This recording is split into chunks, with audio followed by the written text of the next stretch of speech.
여러분 안녕하세요. 여러분의 최면 멘토 설기문입니다. 자, 여러분들은 주변에서 예술가 집안의 예술가가 태어나고 법률가 집안의 법률가가 태어나고 또 사업가 집안의 사업가가 태어나는 집안 대대로 예술가, 사업가, 법률가, 교직 또는 물건을 잘 만드는 그런 집안, 음식을 잘하는 그런 집안, 요리사 집안 뭐 이런 거 보셨습니까? 여러분들은 어떻습니까? 여러분의 가정, 가족, 친척 이런 것들을 봤을 때 어떻습니까? 그리고 또 키 큰 집안에는 대충 그 후손들도 키가 크게 나오는 그런 집안 보셨죠? 또 신체적 특성이 좀 이렇게 비만한 집안에는 또 계속 비만한 그런 자손들이 많이 태어나고 암 이력이 있는 집안에는 그 암으로 많이 세상을 떠나는 그런 식으로 이혼을 많이 하는 집안에는 또 이혼이 많아요. 또 자살 이런 경우도요. 또 그런 건수가 유난히 좀 있는 집안이 있단 말입니다. 알코올 중독 이런 집안에는 또 알코올 중독이 또 많은 사례. 자, 지금 제가 말씀드린 것들은 가족 대물림이라는 차원에서 말씀드리는 겁니다. 주변에 이런 경우를 흔히 볼 수 있는데 이 강의를 듣는 여러분들의 경우는 어떨까요? 여러분들 집안도 혹시 주변에도 아는 사람 중에서도 그런 경우가 있을까요? 있다면 오늘 강의에 귀를 기울여 주십시오. 그리고 실제 사례를 같이 소개할 겁니다. 물론 오늘은 그냥 강의만 하겠고 이 강의에 기반해서 이제 실제 최면으로 이런 문제를 찾아내고 이런 문제를 다룬 그런 사례를 직접 소개하게 될 것입니다. 자, 그러면 오늘 주제는 뭐냐면 조상의 트라우마와 가족 대물림입니다. 조상의 트라우마와 가족 대물림. 그래서 이름하여 조상 문제를 건드리게 되겠습니다. 이게 가능할까요? 조상의 트라우마라는 게 어떤 겁니까? 그러니까 문자 그대로 저 윗대 조상, 조상은 제일 가까운 조상님은 부모님이고 그 위는 할머니, 할아버지죠. 또 그 위는 정조 할머니, 할아버지, 고조 이렇게 올라가는데 어쨌든 그 조상님이 겪었던 어떤 트라우마, 마음의 상처 또는 고통 이런 것들이 후손에게 대물림된다라는 겁니다. 그런 것을 가족 대물림이라 고 그러죠. 그리고 그 대물림 때문에 후손이 아무리 노력해도 후손이 아무리 잘해도 그 대물림의 희생자가 되기가 쉽다. 그래서 정신병이 있는 그런 집안에는 꼭 보면은 대를 이어서 아니면 한 대 건너뛰더라도 정신병 환자 내지 그런 증상을 가진 사람이 나오기 마련인데 그럼 그 사람이 뭘 잘못해서 정신병 걸렸을까요? 반드시 그렇지는 않아요. 반드시 그렇지는 않은데 정신병 때문에 고통 겪는 그런 경우를 봅니다. 이런 경우 결국은 우리는 해결하기 위한 방법으로 여러 가지 방법을 찾는데 대부분의 사람들은 그것을 개인의 문제로 본단 말이에요. 개인이 좀 뭔가 문제가 있어서 정신병에 걸린다. 개인이 뭔가 좀 문제가 있어서 알코올 중독에 걸린다. 개인이 뭔가 좀 문제가 있어서 폭력 성향이 강하다. 사기 성향이 있다. 이렇게만 생각하는데 이제 오늘 이야기의 초점은 그게 아니고요. 물론 그게 아닌 게 아니죠. 그럴 수도 있겠죠.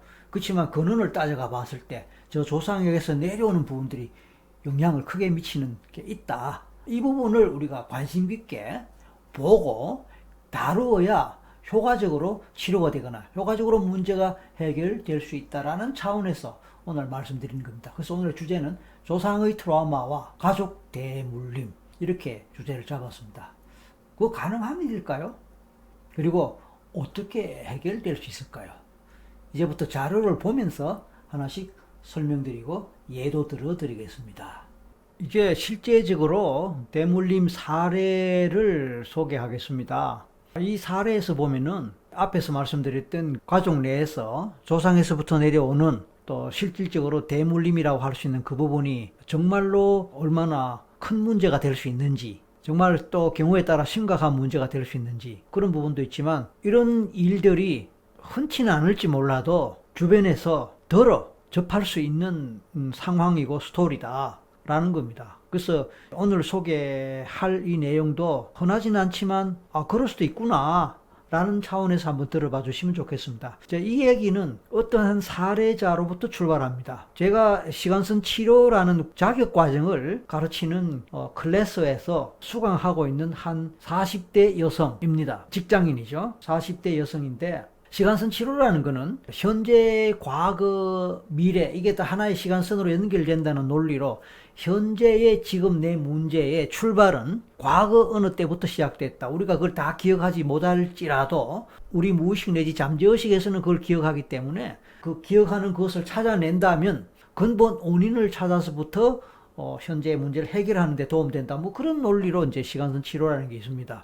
그러다 보면 이제 전생으로도 가고 또 내 혈통을 따라 조상에게도 찾아가는 뭐 그런 겁니다. 원인을 찾아서 간다 이런 뜻입니다. 그런 내용을 다루다 보니까 수강생들이 또 회원들이 자연스럽게 여러 가지 관련되는 사례도 이야기하고 또 실질적으로 우리 집에 이런 예가 있는데요. 또는 우리 친척에게 이런 문제가 있는데요. 내가 아는 누가 또 이런 상황 때문에 고민을 하고 그거 보면 참 이해가 안 되는데 어떻게 생각하십니까? 또 시간선 치료라는 이런 프로그램으로 접근이 가능하고 또 해결이 가능하겠느냐 이런 식으로 질문을 하게 되는데 그날도 하루 종일 수업하는 그 과정에 점심시간 때 인원이 몇십 명 되기 때문에 일부 몇 명이 같이 식사하는 자리에서 이 회원이 질문을 한 거예요. 추석이 지난 지 얼마 안 된 수업 시간이었기 때문에 제가 지난 추석 때 엄마한테 들었던 이야기인데요 라고 얘기를 하면서 스토리가 나오는 겁니다. 근데 그 스토리에서 제가 듣고 답을 하려니까 거기 같이 식사하는 몇 명에게만 이 답이 전달되고 또 이 사례가 소개되는 것 같아서 그러면 우리가 오후 수업 시간 때 공개적으로 질문을 하면은 공개적인 자리에 모든 사람이 다 듣는 그런 상황에서 대답을 하는 게 어떻겠냐. 이래서 이제 그 시간은 그렇게 해서 마쳤고 실제 오후 시간에 수업이 거의 끝날 즈음에 그날이 마침 그 과목 전체가 마치는 종박날이었습니다. 마지막 날 마지막 시간이었죠. 그래서 끝날 즈음에 이제 그 질문의 기회가 다시 주어졌고, 그래서 그 회원이 공개적으로 이 스토리를 모든 회원이 다 들을 수 있도록 이야기한 거예요. 그 저는 이제 두 번째 듣는 얘기죠. 근데 그 스토리 내용은 대충 이러합니다. 화면 보시면서 설명을 들어봐 주시기 바랍니다. 엄마에게 전해 들은 얘기로는 그 당시에 엄마가 또 그 얘기를 추석 때 했으니까 그보다 조금 더 뭐 빨랐을 수 있겠지만 어쨌든 50일밖에 되지 않는 아기가 태어났는데 외갓집에 한번 울면은 대대 시간을 끊임없이 쉼없이 계속 울기 때문에 식구들이 힘들다고 한답니다. 그런데 이제 그 아기가 계속 우니까 이제 그때 원래 이제 할머니가 그 아기를 돌보고 계셨는데 그 아기의 할머니입니다. 근데 혼자서 감당이 안 되니까 그 아기의 외할머니까지 동원돼 갖고 뭐 이제 교대로 아기를 케어할 정도인데 한번 생각해 보십시오. 하루 깨어있는 시간 동안에 4시간 정도를 계속 울어대면은 너무 스트레스가 크지 않겠습니까? 너무 힘들지 않겠습니까? 그런 상황이에요. 근데 그것만 보면은 얘가 문제가 있는가 보다라고 생각하는 걸로 하고 병원이라도 가보거나 뭐 어떻게 해야 되나 뭐 그렇게 생각하겠지만 그 다음 얘기를 들어보면 좀 뭔가 우리가 생각할 거리가 있다 이런 뜻입니다. 그 다음 얘기는 이러합니다. 친정으로 엄마는 그 형제 중에 그러니까 이제 엄마가 있고 밑에 남동생이 최소한 둘이 있는데 나머지는 뭐 언급이 없습니다. 최소한 엄마 밑으로 남동생이 둘이가 있는데 첫째 외삼촌 그러니까 엄마 바로 밑에 큰 남동생이 일찍 죽었대요. 이제 그 첫째 외삼촌이 장남이잖아요. 장남이 어떤 이유로 일찍 죽었대요. 원인도 모르고 언제쯤인지 들은 바가 없다니까 이 사례자는 모릅니다. 어쨌든 엄마의 얘기로는 이제 죽었다. 그렇다 보니까 둘째 외삼촌이 차남이잖아요, 원래. 차남인데 큰아들 노릇을 뭐 하게 됐다. 뭐 그런 얘기입니다. 그러니까 자, 이 그 그림을 이미지를 보시면 아시겠지만 첫째 외삼촌이 장남인데 원래 사망하면서 둘째 외삼촌 차남인데 이제 장남 노릇을 하게 되는 셈이죠. 이미지를 여러분 보시면서 얘기를 들어야 됩니다. 왜냐하면 뒤로 가면 좀 복잡해져요. 지금은 이제 시작 단계이기 때문에 아주 단순한데 그냥 말만 들으면 좀 이렇게 이해가 잘 안 돼요. 왜냐하면 뭐 뒤섞이는 것 같아서. 그래서 이미지를 보면서 제가 말씀드리는 겁니다. 그러니까 이제 이 둘째 외삼촌이 당연히 이제 형 자리를 메꾸게 되니까 장남 역할을 하게 됐다. 그런데 그 둘째 외삼촌이 이제 나중에 결혼을 해서 아들 2명을 낳았다. 이런 이미지를 여러분 볼 수 있겠죠. 그 아들 둘이가 이제 장남, 차남 그렇게 되겠죠. 그러니까 사례자하고는 그 두 아이가 다 외사촌 동생이 되는 겁니다. 왜냐하면 엄마의 둘째 남동생이 결혼해서 낳은 자식이니까 사례자보다는 당연히 동생뻘이 되겠죠. 그래서 외사촌 동생이 되는 셈이죠. 이 사례자가 이제 이제 외갓집에 이 사례자한테는 첫 외사촌 동생, 아기가 태어났으니까 굉장히 예뻐했겠죠. 이 사례자가 장남 역할을 하는 둘째 외삼촌 집에 한동안 같이 살았대요.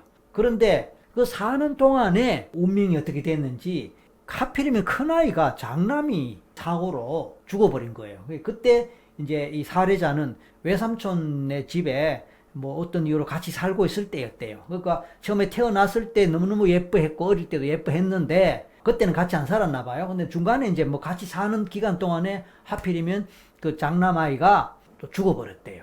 그러니까 이제 그림이 또 이렇게 되는데, 여기서 보면은 장남이 그렇게 죽어버리니까 또 이번에는 또 역시 자기 아빠처럼 차남이 또 장남 노릇을 하게 되는 거죠. 뭐 굳이 노릇이라기보다 그런 역할이 됐다 이 뜻이겠죠. 정리하면 살해자의 둘째 외삼촌이 원래는 차남이었는데 형이 먼저 죽어버리니까 장남 역할을 하게 됐다. 그리고 그 둘째 외삼촌이 결혼해서 두 아들을 낳았는데, 두 아들 낳은 중에 첫째 아들이 또 그렇게 사망을 해버렸다. 그러니까 둘째 아들이 또 장남 위치가 됐다. 뭐 그런 얘기죠. 이 일종의 대물림이 됩니다. 근데 중요한 것은 그 장남이 태어났을 때 이 살해자는 너무너무 이뻐했고 귀여워했는데, 하필이면 그 집에 사는 동안에 사고가 나서 굉장히 충격을 받고 많이 힘들었다. 뭐 그런 얘기입니다. 자, 이 경우에 보면은 마지가 일찍 죽는 그런 하나의 일종의 전통이라 그럴까, 아니면 그런 하나의 예가 이제 반복되는 거죠.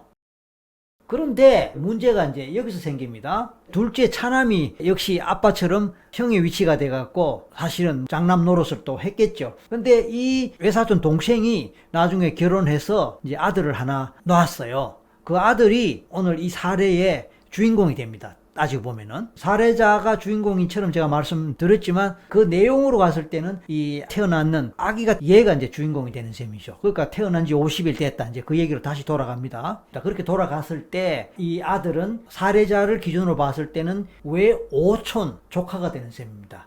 문제는 그 새로 태어난 아기가 계속 운다는 거예요. 아까 처음에 말씀드렸죠. 하루에 4-5시간 동안 계속 울어댄다. 그래서 이걸 어떻게 이해할 수 있을까? 시간선 치료 공부를 안 했다면 이걸 그냥 예사로 넘겼을 거예요. 그 애가 왜 그럴까? 뭐 문제가 있나? 이러고 끝났을 텐데, 시간선 치료 이 과목을 공부를 쭉 하면서 조상의 어떤 상처가, 트라우마가 현재 내 문제에 영향을 미칠 수 있다. 내 문제의 원인이 될 수 있다. 뭐 이런 얘기를 다룬다 말입니다. 물론 전생 경험이 현재 내 문제의 원인이 될 수 있다. 이거는 뭐 이미 그동안 제가 전생 관계 얘기를 많이 했고 또 유튜브에서 늘 떠드는 거기 때문에 많이 알려져 있는데, 조상의 어떤 그런 것들이, 조상의 상처나 트라우마가 내 문제의 원인이 될 수 있다라는 이 부분은 좀 전생에 비해서는 좀 덜 알려져 있을 수 있단 말입니다. 그걸 우리가 시간선 치료에서 많이 다루다 보니까 그의 강의를 듣다 보니까 가만있어 봐, 우리 외갓집에 이 문제가 그러면 혹시나 이상하게 첫째 장남이 계속 죽어가는 그런, 연결해보니까 뭔가 이상하다, 뭔가 관련이 있겠다 싶어서 저한테 질문을 했겠다 싶습니다. 근데 이 과정을 지금 설명을 하다 보니까 저도 막 헷갈려요. 그래서 이걸 어떻게 좀 쉽게 설명할까 해서 제가 이런 식으로 정리를 해봤습니다.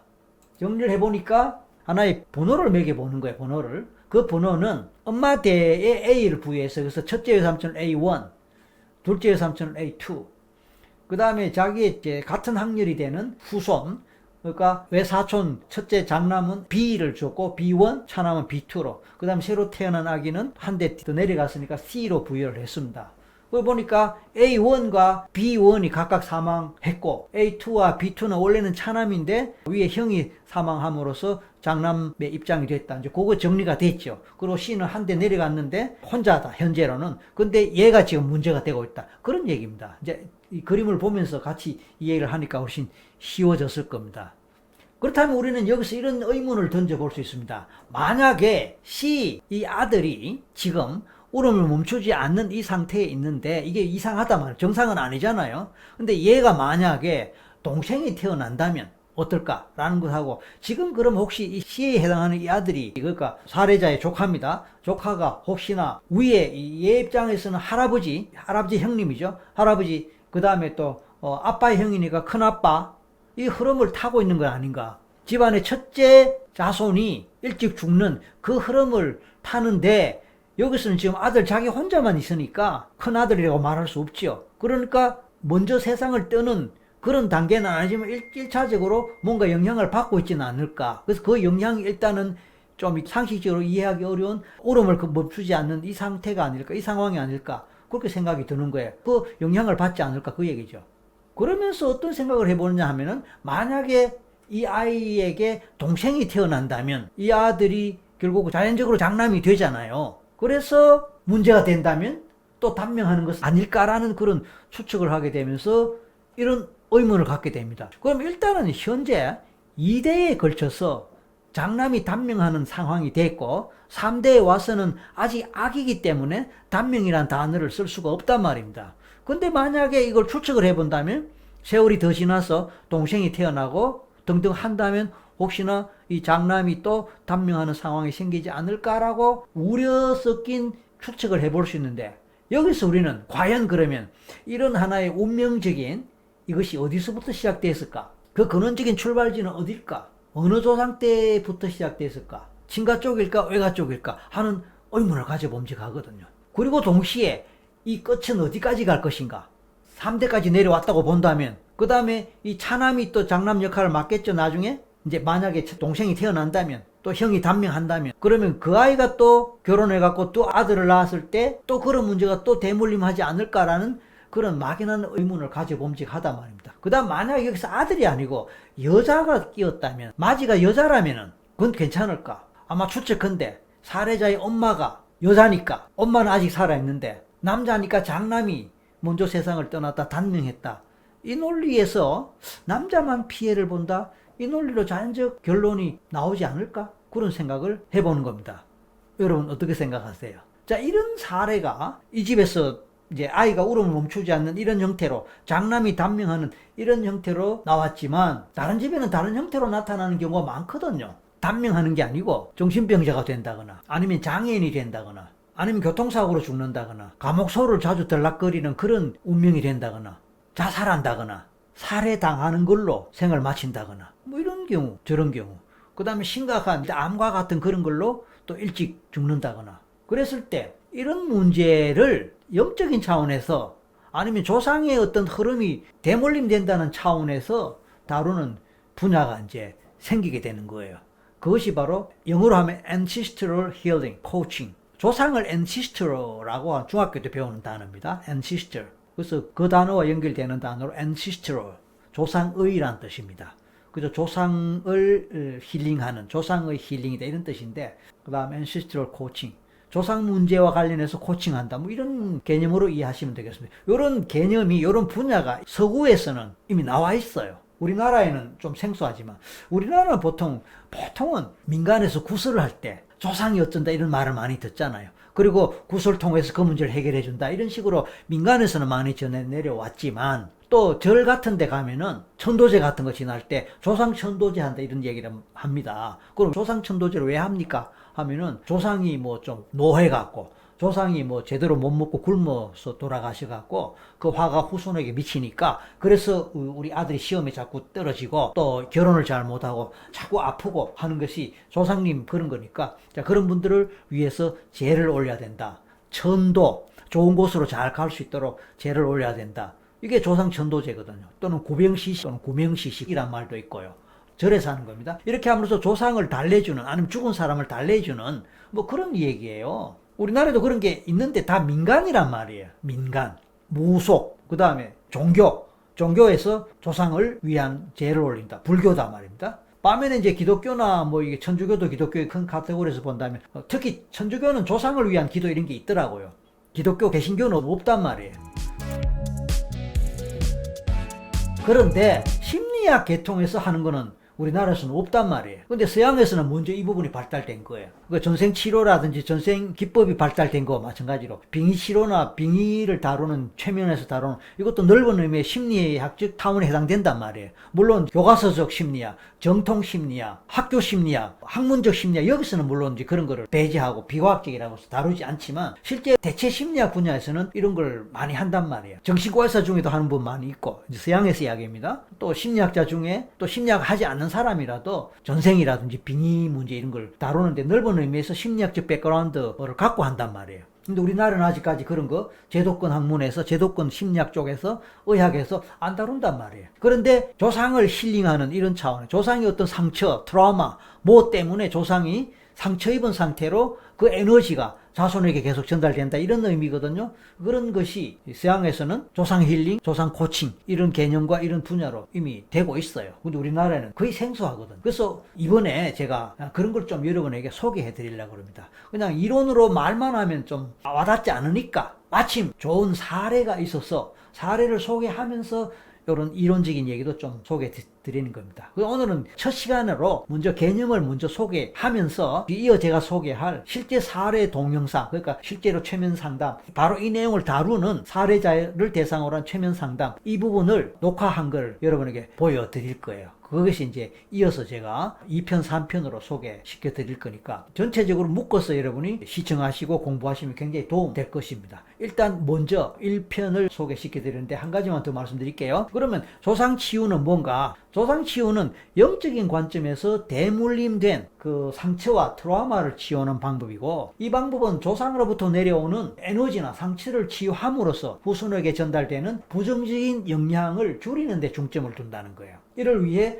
의식적인 의례, 명상 또는 조상과의 영적 연결을 통해 치유 작업을 하는데, 이건 일반적인 설명이고, 저 같은 경우는 최면을 통해서 이와 같은 일을 할 수 있다, 이런 결과를 만들어낼 수 있다, 그렇게 볼 수 있는 겁니다. 자, 그 다음에 이제 세대 간 트라우마 치료. 조상의 트라우마가 후손에게 전달되는 현상을 치료하기 위해 그렇게 고안된 심리치료, 아까 제가 심리학 그랬죠? 심리치료인데, 세대 간 트라우마는 전쟁, 학대, 가난, 살인, 폭력 이런 등등의 사건에서 발생할 수 있으며, 이 치료는 트라우마를 인식하고 그 영향에서 벗어나기 위한 과정으로 구성된다. 이것도 일반적인 논리입니다. 어쨌든 이걸 최면을 통해 해결한다는 건데, 사실은 이름이 달라서 그렇지 개념은 같은 개념입니다. 아래 위에 보면은 아까 위에 거는 아까 말씀드린 거고, 지금 밑에 거는 지금 말씀드리는 건데, 이건 세계 어느 나라나 우리가 인류가 이 땅에 살면서 트라우마 없이 살은 역사가 있습니까? 전쟁 없이 살은 역사, 물론 지역에 따라 이제 전쟁이 언제 일어나느냐는 다르지만 한 민족이 살아오는 지속되는 과정에 얼마나 많은 전쟁을 거쳤겠습니까? 난리, 폭동, 폭력, 나라 간의 전쟁도 있지만 국가 내에서 뭐 시민 전쟁 이런 거, 지역 간의 분쟁 이런 거, 그 다음에 정치적인 박해에 의한 또는 정치 싸움에 의한 상대방을 죽이고 뭐 유배 보내고 귀양 보내고 뭐 한 가문이 전멸당하고 이런 거, 권력자에 의해서 어떤 지역 전체가 몰살당하는 종교 전쟁으로 상대방 종교가 완전히 멸살당하는, 어떤 서양 사람들이 신대륙 개척, 식민지 개척 이러느라고 어떤 지역의 아프리카 대륙, 인디안들, 그 아프리카 대륙 원주민이 몰살당한다거나, 그 다음에 1차 대전, 2차 대전, 우리나라에도 삼국시대 또 서로, 임진왜란, 또 몽고와의, 그 다음에 6.25 때 또 서로, 남북 간에 얼마나 많은 죽음, 얼마나 많은 사람들이 죽어나가는, 이 사람들이 겪는 트라우마, 인류 역사에 있어서 이런 거는 뭐 이루 헤아릴 수 없는, 근데 그네들이 다 한을 품고 어떤 트라우마를 갖고 그것이 살면서 자식들에게 전달되는 이런 것들을 생각해 볼 때, 이거는 어느 나라, 어느 민족에만 해당하는 게 아니고 다 해당된다. 특히 우리는 한이 많은 민족이라고 그러잖아요. 그러니까 한민족인데 이 부분이 특히 많을 수 있다. 그런 점에서 앞으로 여러분들도 관심 갖고 사람들의 문제를 볼 때에 그 문제가 그 개인의 문제만에 국한되지 않고 어쩌면 집안 대대로 내려오는 그 연장일 수 있다라는 쪽에서 한번 생각해 본다면 뭔가 다른 맥락에서 문제를 이해할 수 있지 않겠나 싶습니다. 자, 오늘 여기까지입니다. 실제 사례에서 다시 만나겠습니다.